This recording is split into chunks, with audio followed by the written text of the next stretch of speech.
Okay, so the chapter is household electricity. The household electricity chapter begins with this transmission of current from the power generation to the place of consumption. Now, electricity which is generated at the power station, it is generated at 11,000 volts. Okay, so the power is 11,000 volts. Now, after that, there is something called as a step-up transformer. We will be studying in the chapter after this. It increases the voltage to 132,000 volt. And then there are such towers on the right, you can see. These are the towers that are used to transmit that electricity to the place where it is consumed. So 132,000 volt is brought down to 33,000 volt and it is supplied to heavy industries. It is brought down to 11,000 volt and it is supplied to lighter industries. And it is brought down to 220 volt, it is supplied to residence houses. Now to bring it down, what they use is called as a step down transformer. So the step up transformer increases the voltage. It increases from 11,232, and step down transformer decreases it from 132 to 33 to 11 to 220 volt. Okay. Now, why do they do it? Why do they increase the voltage? So we have studied that power is equal to voltage into current. And we have studied that heat is equal to I square RT. So if the voltage is increased, then the corresponding value of current will be less because the power once generated will not be changed. Okay. Now, if you increase the voltage, that will reduce the current and therefore it will reduce the heat loss. Okay. So the current, while it is being transmitted, there is heat loss is reduced by reducing the current. Okay, so that is the reason to reduce the heat loss. Also, another thing is why is power generated at 11,000 volt and not more than 11,000 volt? Because there is insulation problem. Okay, in the turbine over here, you cannot generate power more than 11,000 volt because that will cause insulation problem. A short information about these wires that are carrying the current. Okay, the wires that you see over here, these wires are similar to this nature. So what I'm trying to tell you over here is, instead of having thick single wires, you see that there are multiple strands tied into a rope. Okay, so all these multiple strands which are there, okay, what they do is they increase the surface area. Okay, so a single strand will have lesser surface area compared to multiple strands woven together. So if the surface area is more, it allows the heat loss. Okay, it allows the heat that is created because of this to be lost, and thus it reduces the resistance. Okay, and therefore it reduced further loss of energy. Okay, so that is how electricity is reached from the place of generation to the place of consumption. Okay, few things which are mentioned over here need to be remembered. It is there in the textbook, it is there in the notes as well. Please do read. Okay, any questions so far? So we move to the next one is, when we receive electricity in our house, the electricity we receive in three wires, in terms of three wires.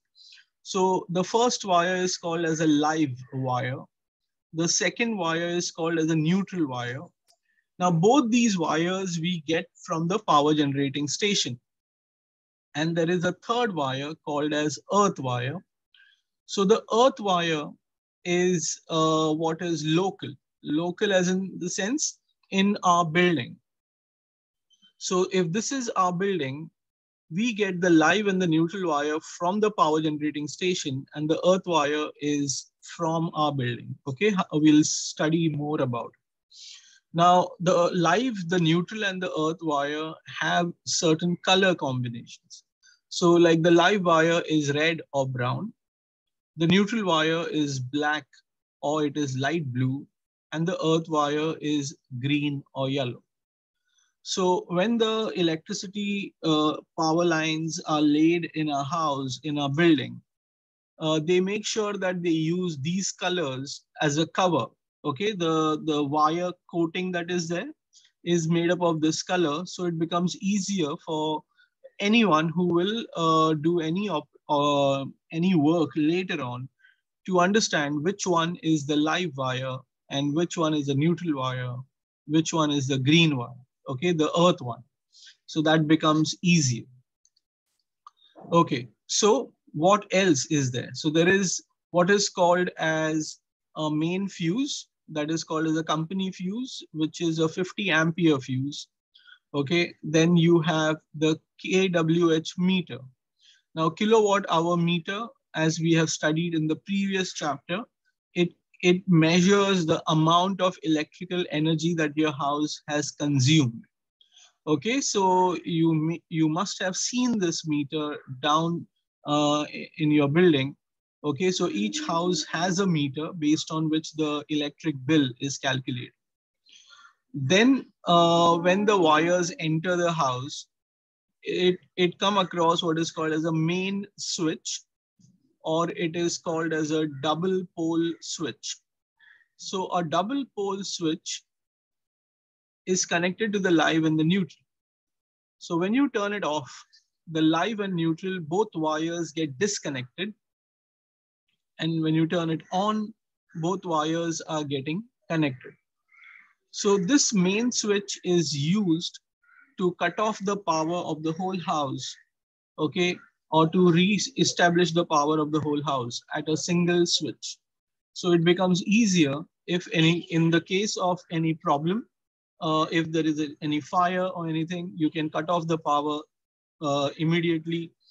Or if you are leaving your house for a few days and you don't want any appliance to be running, you cut off the power from the main switch. Okay. Then now when the wires have entered our house, how is this wire spread across the rooms? Okay, that is a question. So earlier in the old syllabus, there used to be two different things. One is called as a tree system, okay, and then there is ring system. Now this tree system had its problem, okay, it is not good. So ring system is what is followed. Now I will show you the syllabus that is there for you. Now in the syllabus, it is very much written over here that the house wiring ring system is there. The diagrammatic representation is excluded. So you will not be asked to draw the diagram. Okay, so but you should know about it, the ring system. So let us study in short. So let us say that this is a living area. Okay, and then there are a few rooms in the house. So I'm just drawing a diagram like this. So this can be one room, this can be another room, and this will be the third room. Okay, these are the rooms. Then here you have the live wire, which is red or brown in color. So if I choose a brown color, okay. So what is happening is this is the live wire. This live wire goes across the house.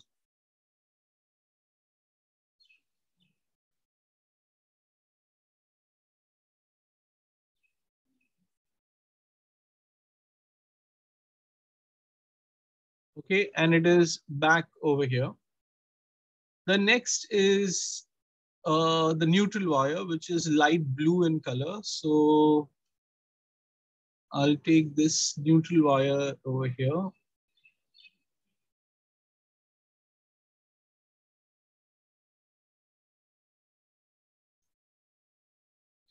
Okay, it won't go like completely in the room. You can, wherever is your switchboard is, from there, you can take it up to there.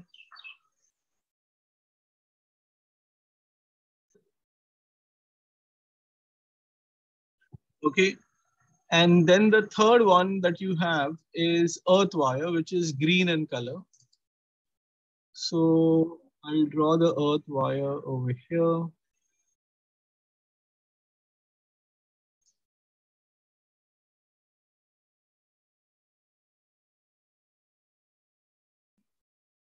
It's becoming too complex.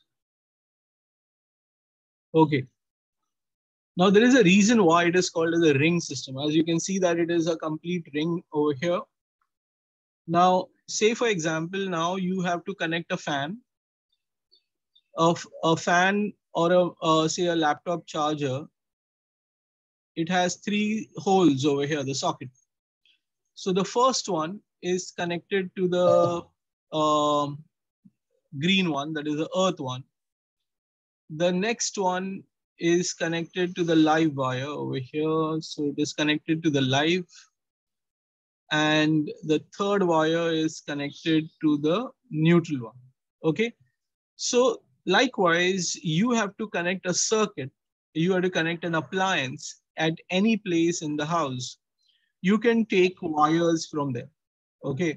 So some appliance connected in the bedroom or the kitchen, you can have appliance, you can take connection from there.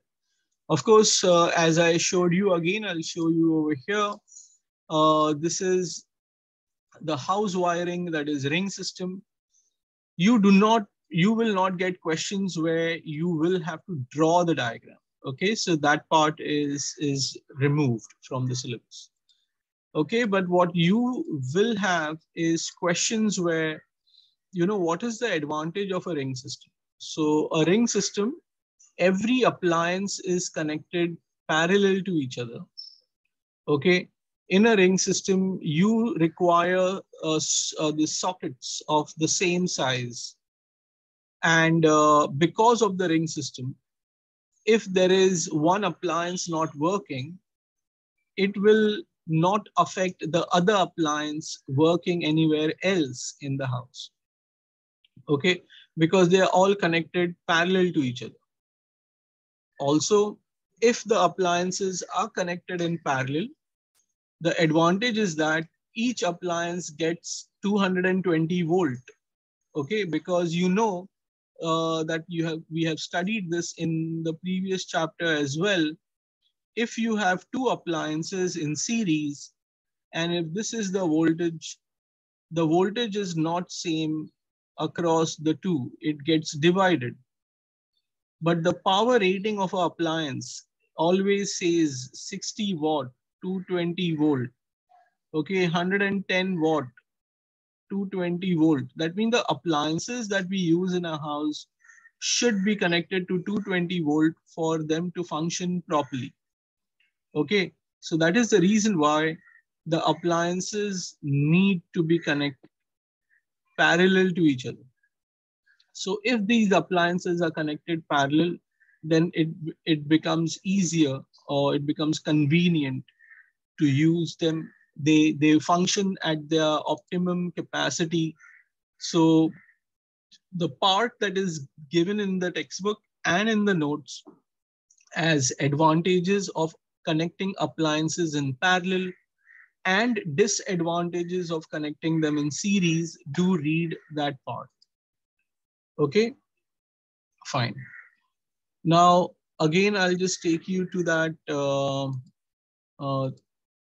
this particular syllabus.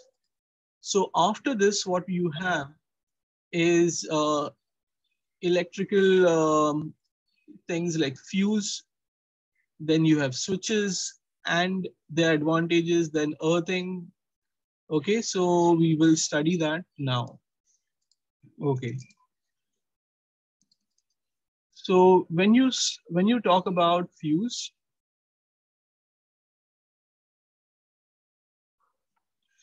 so what is the function of a fuse? The function of a fuse is to limit the current. Okay, now limit the current means what? As we discussed over here, if an appliance has a power rating, suppose the power rating is 110 watt at 220 volt. So we know that power is equal to V into I. So therefore, 110 is 220 into I. So I will be 110 upon 220, which is 1 by 2, which is 0.5 amperes. So if this is an appliance that I have connected, it can be anything from a laptop to a mixer, grinder, or whichever appliance. This is live, this is neutral, and this is a power rating of the appliance.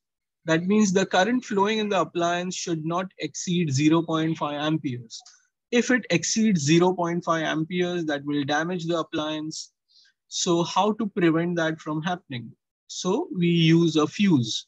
So if we use a fuse, the fuse will stop the current from flowing into the appliance if the current exceeds 0.5 amperes.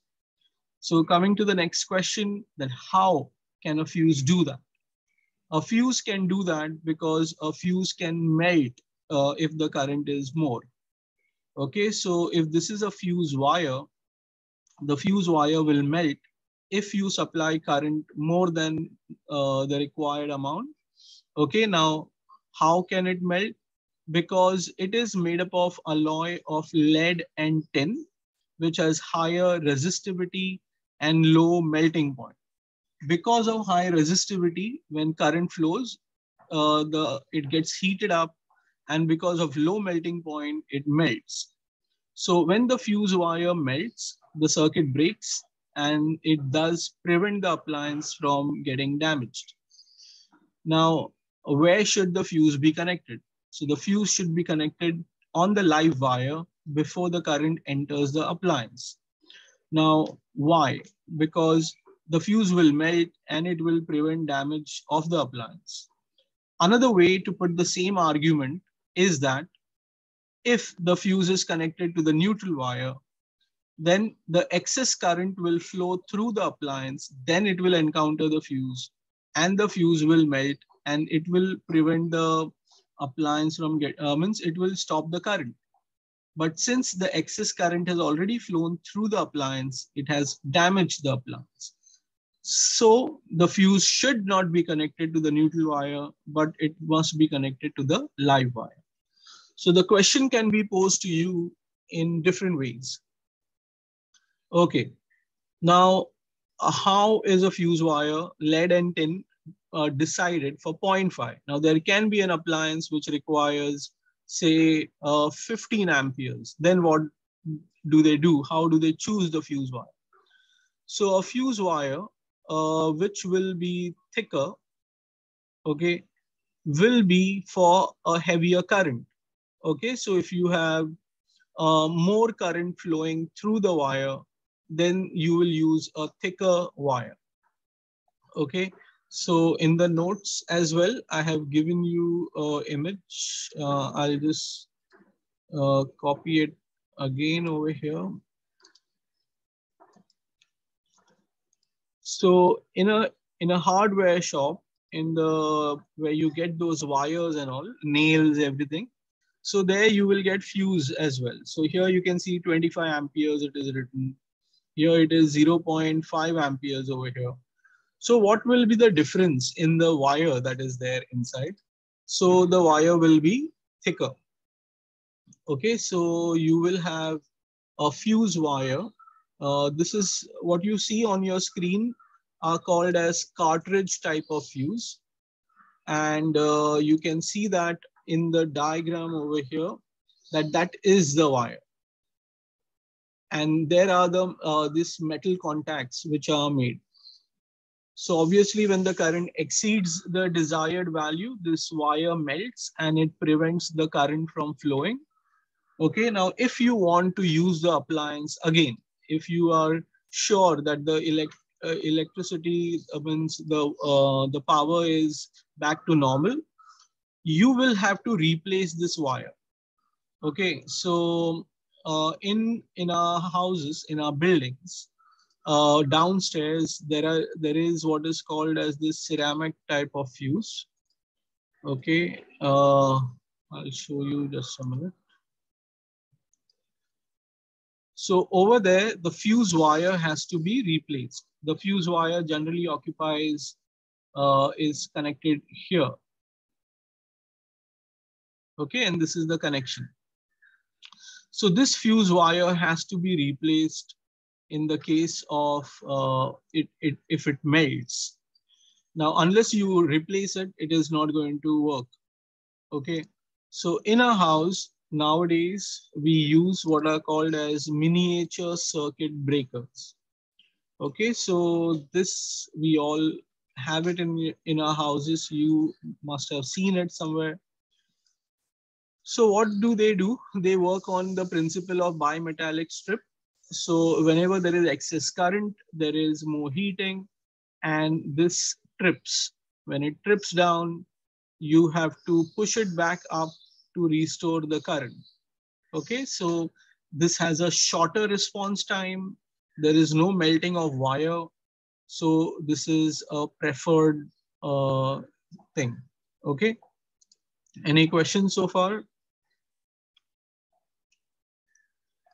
So the cartridge fuse and the miniature circuit breakers, these are the things that you should know. All right. Then moving ahead, the next device is a switch. Okay, so when we studied about a fuse wire, the fuse wire was a safety device. A switch is an on-off device. It allows the current to flow or it prevents the current to flow. Okay, I hope you are comfortable with terms like open circuit. Okay, open circuit means circuit where current is not flowing. That means the switch is off. Okay, so open circuit means the switch is off. Then you say closed circuit, that means the switch is on. It is allowing current to flow. Okay, now again, these switches are of two types. What you have studied in your last year thing. So this is a switch which is off. This is a switch which is on. So you can see that these two terminals are not connected. Here they are connected. The same thing you have studied in as a plug key as well.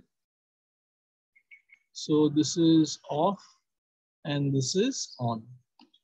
So this is called as a single pole switch where only one of the live or the neutral wire is connected.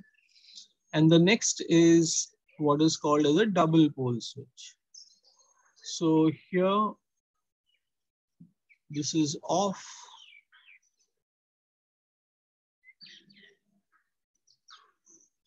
And this is on.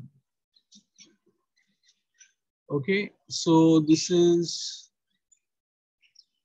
a double pole switch. That means it connects the live and the neutral, or it disconnects the live and the neutral.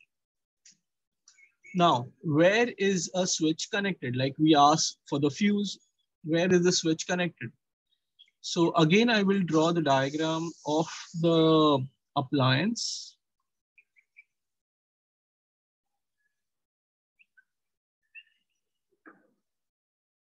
So for the diagram of the appliance, we have, this is the live wire, this is the neutral wire, this is, this is, this is the case of the appliance, or I will say that this is the metal body of the appliance. Okay, now what is happening, students, is over here. We connect the fuse to the live wire. One second. Yeah. Now the same thing can be done. You can, sorry, this is the fuse. We have to connect the switch. I'll make that change. One second.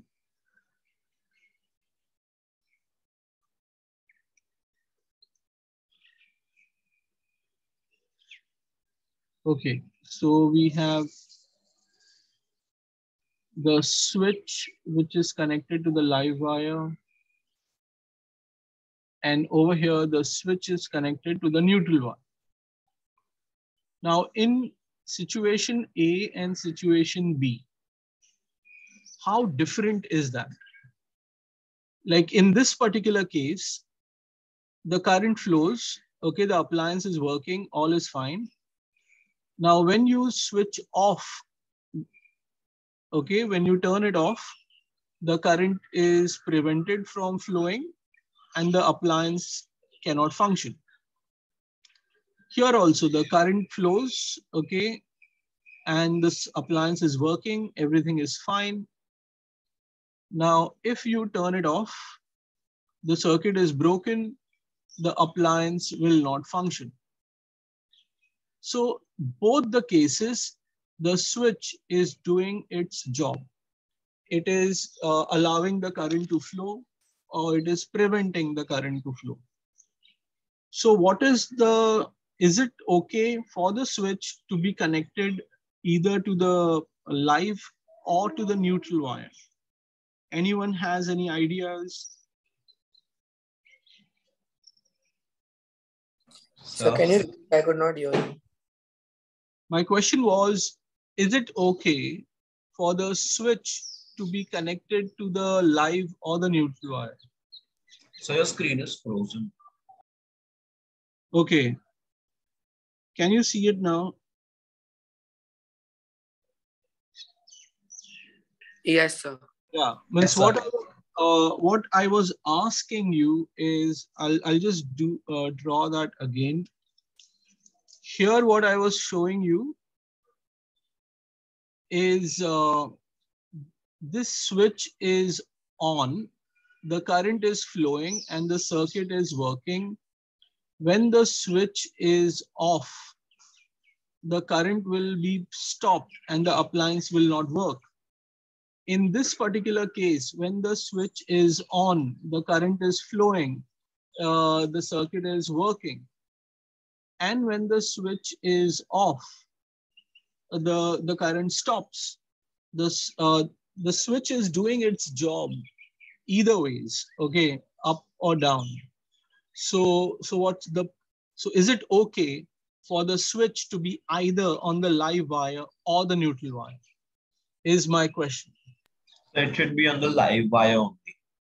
Yes, sir. Only on the live wire. Why? What? So right now when it is open, the current is still flowing through the appliance and it can break. So you should keep it on the live wire. Yeah, that's not a completely correct way of putting it, but you are right. The live wire is still connected. What do we say? The live wire is still connected to the appliance. So the current is not flowing, it's broken. Okay, the circuit is broken. But what I have drawn over here is called as insulators. So means these are the things which are preventing the appliance from getting the metal body to get connected to the wire.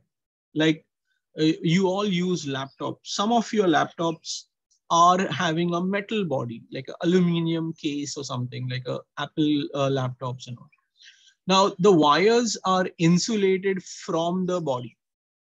But say for example, for some reason, okay, if this insulation breaks, okay, if this insulation breaks and now the live wire is in contact with the metal body of the appliance.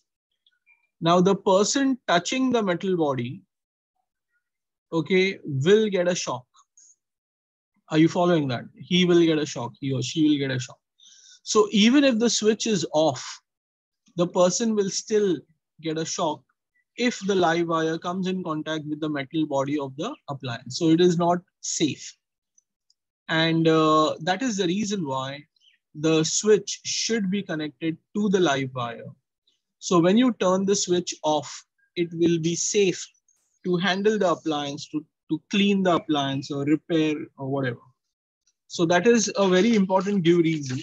Where should the switch be connected and why? Okay.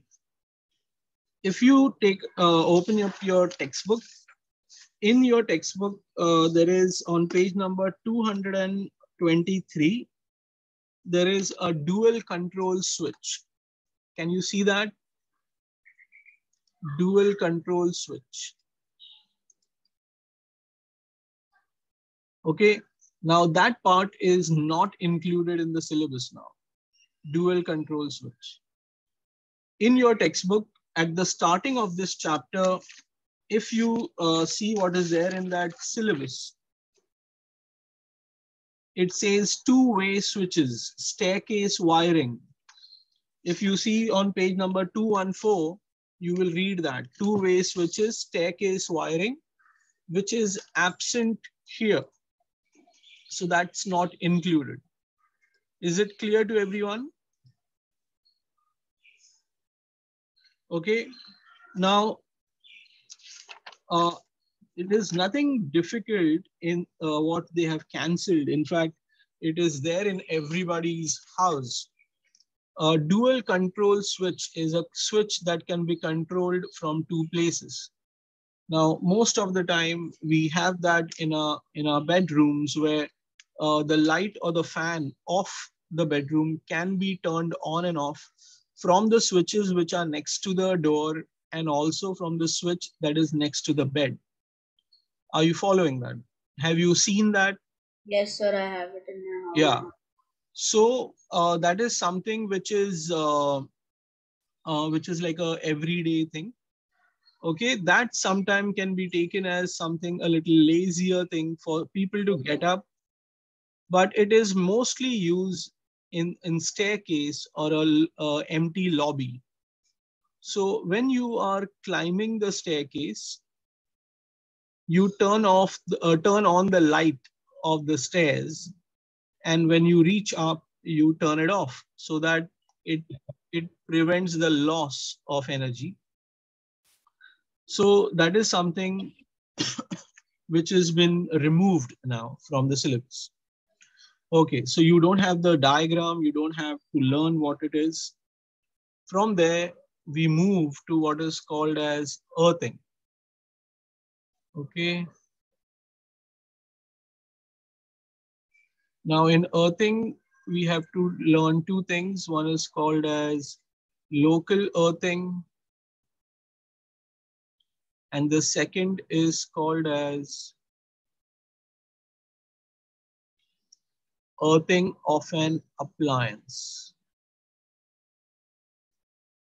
Okay, so first I'll explain what is local earthing. So let's say this is ground, okay, and this is a building.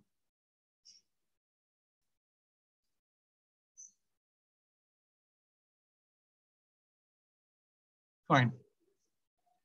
Now on the ground, what they do near the building, next to the building, they are going to bury a hole which is approximately 2 to 3 meters deep. Okay, they'll bury a hole, and in that hole they'll put a pipe. So just a minute.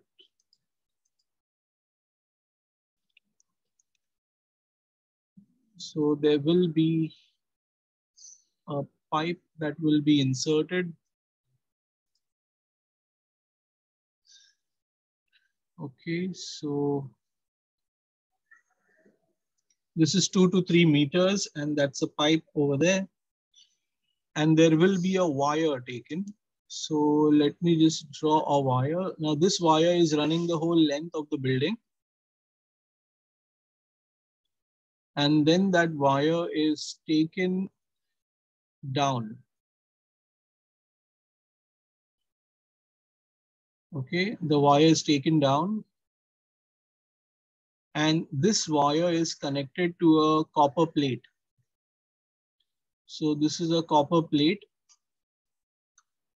Along with this, over here, you will have charcoal and salt added in the pit. They add water as well. Okay. Now this is a setup which is there, and this wire which is running through the length of the building then enters each house to what is called as the earth wire. Okay, what we studied today as the earth wire entering the house is this wire that we are talking about. Here also in the ring system we saw that. So that is the earth wire. Okay, so that is why it is called as local earthing, something that is for every building, every house, they have their own. Now, how is this useful? We will study them. Okay, so everyone has understood what is local earthing. Okay, so this wire is there in the building. Now, when it enters our house, how does that help? Okay, so let me just explain you something that we studied just now. Okay, I told you that in case the live wire or any part of the wire comes in contact with the metal body of the appliance, and if we are touching this, it is going to cause a fatal shock. Okay, that is not good. So what they do is they connect the earth wire to the metal body of the appliance. Okay, the earth wire is connected to the metal body of the appliance. So the 3-pin plug that we will be studying that as well now. So the 3-pin plug that is used as a laptop charger for a mixer grinder, oven, whatever. Now these 3-pin plug has 3 wires. One of them is the earth wire. So this is the earth wire. So this wire is connected over here. And when you insert it in this socket, this earth wire goes inside this hole. And on the other side of the hole is this green wire. Okay, that's the earth wire. So that means this particular plug, okay, this particular earth pin that is there, it connects your appliance directly like this to the ground. It connects it to the ground. So that means whenever there is a metal contact and there is excess current flowing through the metal body of the appliance, this wire will allow this excess current to flow to the ground. And therefore, it will reduce the fatality of the shock that this person will get on touching the appliance.